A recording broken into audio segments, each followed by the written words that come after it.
Presents Radhe studio. धन दौलत पुत्र स्त्री सब प्रकार के वैभव सब प्रकार का ठाट बाट राजपाट मिल जाता, पापी को भी मिल जाता है। दो चीज दुर्लभ है मेरे भाइयों, संतों का समागम, संतों के संग में आना, ये योग के बिना नहीं मिलता है। और एक हरि की कथा, ये पुण्य से प्राप्त होती है और ये जब भी मिलती है जब भगवान की मूर्ति होती है। जब रघुनाथ जी चाहते हैं तो संतों के दर्शन होते हैं और रघुनाथ जी चाहते हैं तो हमें हरि कथा मिलती है। इस प्रकार जब राणा ने मंत्री संतों से निवेदन करा और कहा, बालक के बारे में जो पंडित जी बता रहे हैं कि इस प्रकार का जन्म कोठा के अंदर हो चुका है और उसे मेरा दुष्ट बता रहे हैं या मुझे मारने वाला बता रहे हैं, तो मैं आप लोगों से कह रहा हूं जो आदमी जाकर के उस बालक को मार देगा मैं उसे बहुत बड़ी जागीर दूंगा। ये घोषणा करता है राणा। और ये बेड़ा है इस बात का, उठाओ बेड़े को, कौन उठाना चाहता है। जो उस बच्चे को मार देगा मैं उसे बहुत बड़ी मेरे राज के अंदर से जागीर दूंगा। ये बात सबके सामने राणा जी पेश करते हैं। उसी समय ग्रामवासी भी बैठे हुए थे, सभी समाज के लोग बैठे हुए थे, चार पंडित भी बैठे हुए थे। पंडितों ने अलग उठ के विचार करा, बालक को मारना तो एक छोटी सी बात है, अपन चल के बालक को मार दें, हमें जागीरी मिल जाएगी, ऐसा मौका भी कभी नहीं आएगा। चारों पंडित खड़े होकर राजा जी से बोलते हैं, राणा जी ये हमारे लिए बड़ा काम नहीं है, 24 घंटे नहीं गुजरेंगे हम जाकर के बच्चे को मार देंगे, जागीरी आपको देना पड़ेगा। बिल्कुल वादा कर लिया, जागीरी दूंगा।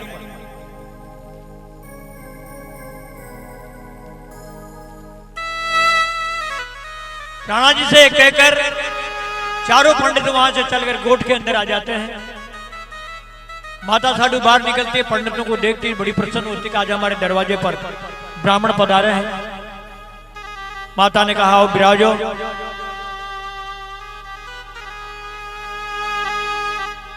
मैं आपके लिए शुद्ध जल भर के लाती हूं, आटा सामान इनको दे दिया, दाल बाटी तैयार करो, मैं आपके लिए जल भरने के लिए जाती हूं। उसी समय माता साधु जल भरने के लिए चली जाती है। अरे ब्राह्मण आपस में विचार कर रहे हैं कि यही मौका है बालक को मारने का। माता भी पानी लेने के गई, महल में कोई दूसरा कोई नहीं है, इसलिए अच्छा बच्चे का काम तमाम कर दो। एक ब्राह्मण ने कहा, कर भाई आप 3 तो बाटी बनाओ, ये जाकर के काम तो मैं ही कर देता हूं। एक ब्राह्मण जाता है अंदर महलों में, जाकर के देखता है तो पलने में देवनारायण भगवान सो रहे हैं बालक रूप में, और पलंग के ऊपर सर्पों का पैरा लगा हुआ, सर्प लटके हुए। देख के घबरा गया ब्राह्मण, ये पहले ही काम तमाम कर दिया सर्पों ने, अपनी जरूरत ही नहीं है, सर्पों ने पहले मार दिया बच्चे को, तो मारने की आवश्यकता नहीं है और नाम अपना हो जाएगा। क्या कह रहे हो, तो मर गया बच्चा, कैसे तो सांप लटके हुए, खा गया उसको सांप। यार ऐसा नहीं हो सकता, चल तू बैठ। दूसरा गया, मैं भी देखता हूं जाकर के, इसकी सच्चाई का पता लगेगा। दूसरा ब्राह्मण जब जाता है, नारायण को जब जाकर के देखता है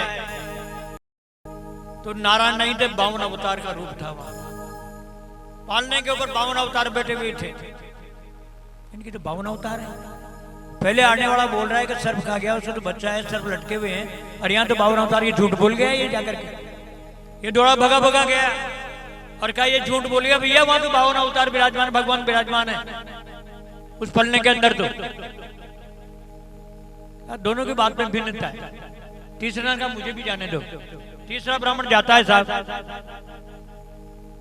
जाके जब ब्राह्मण देखता है बालक सो रहा है, एक तरफ शेर बैठा हुआ, एक तरफ शेरनी बैठी हुई। शेर शेरनी जोड़े से बैठे हुए हैं पलने के आसपास। तो गजब हो रहा है, झूठ बोल गया, यहाँ तो शेर शेरनी बैठे हुए हैं, यहाँ 52 अवतार कहाँ है। ये भी भगा भगा आया, ऐसा नहीं कि शेर मेरा काम तमाम कर दे। भग के आ गया कि वहां कोई 52 अवतार नहीं, वहां शेर शेरनी विराजमान है दोनों तरफ। एक ने तीनों झूठ बोल गया, तीनों की बात में सच्चाई नहीं है। एक आदमी तो कम से कम 2 की बात तो एक मिलती। चलो सच्चाई में निकालता हूं। चौथा ब्राह्मण उठता है वहां से, जाकर के ये भी बालक को जब देखता है,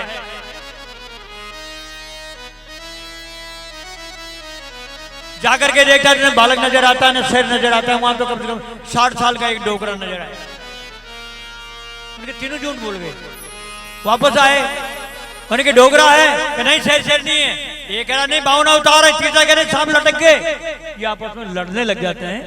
इनकी जो बातें बन रही थी, जो जगह के ऊपर डली हुई थी, वो जलने लग जाती है। उधर कोई ध्यान नहीं है इनका, आपस में लड़ रहे हैं। माता साधु, अरे भाई लड़के हो रहे हो, क्या बात है? पार्टी वाटी जल गया, कोई चीज की कमी पड़ गई? कहा नहीं माता, तो कहा भोजन करो, पानी आ गया। जैसे तैसे खा पी करिए, वहां से भग लिए साहब। जाकर के राणा को बताता कि राणा जी वो साधारण बालक नहीं है। राणा जी आप जिसको बालक समझ रहे हैं वो साधारण बालक नहीं है, वो तो भगवान का ही अवतार है, जो अवतार लेके आ गया। चारों ने 4 तरह के रूप में दर्शन किए उस बच्चे के। पहला गया तो बालक नजर आया, सांप लटके हुए थे। दूसरा गया तो 52 अवतार का रूप नजर आया। तीसरा गए तो बालक के आसपास में शेर शेरनी विराजमान है। और चौथा गया तो बूढ़ा बालक बैठा हुआ। हमारे बस का नहीं, हम नहीं मार सकते उसको, मना कर दिया, घबरा गया।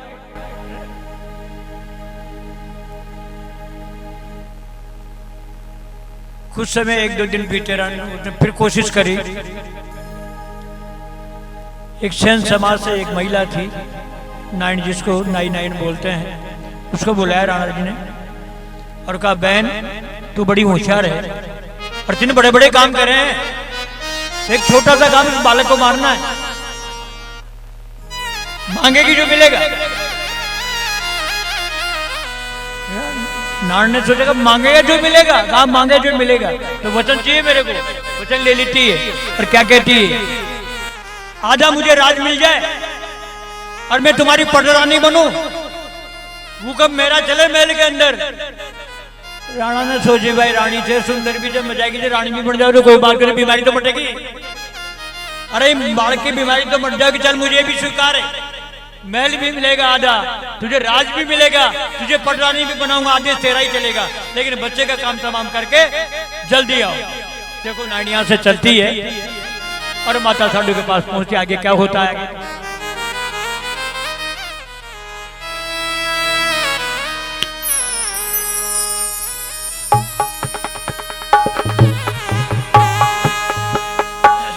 नाइन गोट में चली जाती है। माता साधु से बोलती रही, भावस बहुत बड़ी गलती करी, इतना दुख हो गया गोट के अंदर कि मेरे सारे भाई मारे गए और बच्चे का भी जन्म हो गया और मेरे को आज तक कोई सूचना ही नहीं।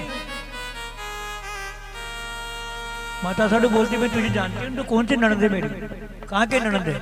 अरे मैं राखी बंद बहन हूँ उनकी और दूर रहती हूँ, हर समय में उन्होंने मेरा साथ दिया और हर समय में दुख में मैंने इस राजमहल को साथ दिया और मेरे भाई मर गए, मेरे को बताया नहीं, जन्म हो गया इसके लिए नहीं कहा। मैं तो पराव नहीं लाती, इसके तागली कड़ोले लाती, इसकी सेवा करती, उछाव में लाती, मैंने गजब कर दिया बाबू, मुझे बताया नहीं कि चलो कोई बात नहीं, हो गया जो हो गया। भोजन बनाती है माता साधु शाम का टाइम, नाइनों बच्चे को खिलाती है, वहां तक भोजन बन जाता है। माता साधु इसको भोजन करवाती है, कुछ देर बातें चीतें करते हैं आपस में। बातें चीतें करने के बाद सोने का वक्त जब आता है तो माता साधु बच्चे को लेकर सो जाती है।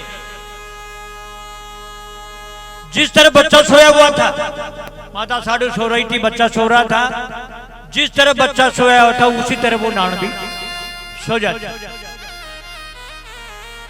अपने आंचल में कोई जहर लगा के ले गई थी ताकि मैं पिला दूंगी, काम नष्ट हो जाए। माता को नींद आई, नान ने बच्चे को संवारा, पास में लिया, आंचल में लेके इसको आंचल मुंह में दे दिया। नारायण दूध चूकने लग गए। मेरे भाई इस प्रकार से उस नान को चूसा गया कि उसके बदन में हड्डी हड्डी रह गई, उसके खून को पिघे ना रहे। ये कोशिश कर रही है छुड़ाने की, लेकिन छूट नहीं पा रहा। खूब कोशिश करती है, सोचा अब ये मुझे बाकी नहीं छोड़े, ये जान से मारेगा, लेकिन नारायण को तो इतना सा कि उसको कष्ट देना था, नान को छोड़ दिया। रात में भग गई है, आ गई। दिनुका राणा के पास पहुंची, महाराज आपका काम हो गया है, बच्चे को मार के आ गई।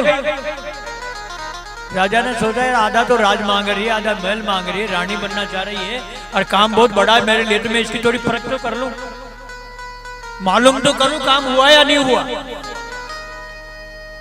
संतरी को भेजते, 4 संतरी को राणा। अगर तुझे तो महल के पास जाते ही पता लग जाएगा, आप लोगों को रोना धोना हो रहा होगा वहां पर। जब संतरी जाते हैं मेरे भाइयों, देवनारायण तो बच्चों के बीच में खेल रहे हैं, महलों में मंगलाचार हो रहे हैं, गाजे बाजे बज रहे हैं, गानों की धुन चल रही है, बैंड बज रहे हैं, आनंद आ रहा है कोठा के अंदर। यहाँ कोई मौत होती नहीं, मौत में तो मातम होता है, यहाँ तो आनंद हो रहा है, यहाँ मातम नहीं है, आनंद चल रहा है। इसका मतलब बालक नहीं मारा गया।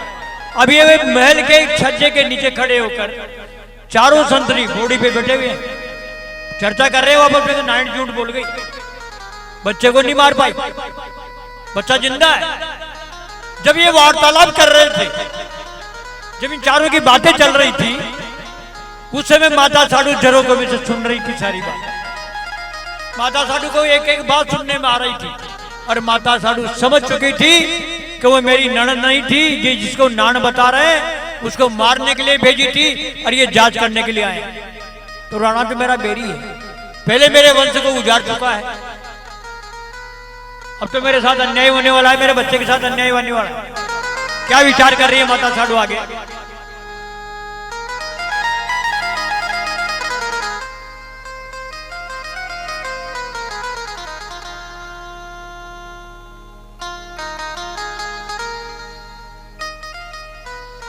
देखिए समय समय का फेर होता है। एक दिन कैसा था, जब माता साधु के दरवाजे जांच में कटती थी, एक दिन कैसा आ गया, मतलब बालक का सहारा मिलने के बाद भी माता साधु कम नहीं हो रहा है। इसलिए समय की बात होती है, लेकिन जिसको भगवान का सहारा होता है ना, जो अंतरात्मा में भगवान का विश्वास कर लेता है, आत्मा से भगवान को भजता है, मेरे भाइयों उसको कभी कोई तकलीफ आने वाली नहीं। माता साधु के साथ तो भगवान थे, कष्ट का निवारण होना ही था।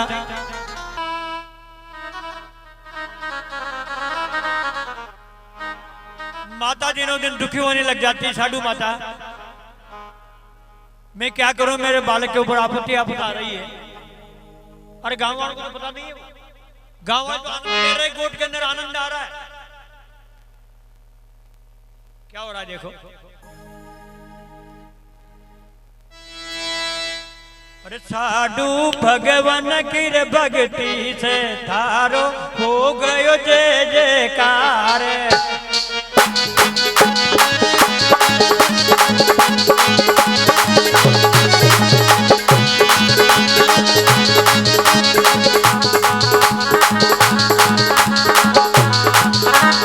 भगवान की भक्ति से थारो हो गयो जय जयकार।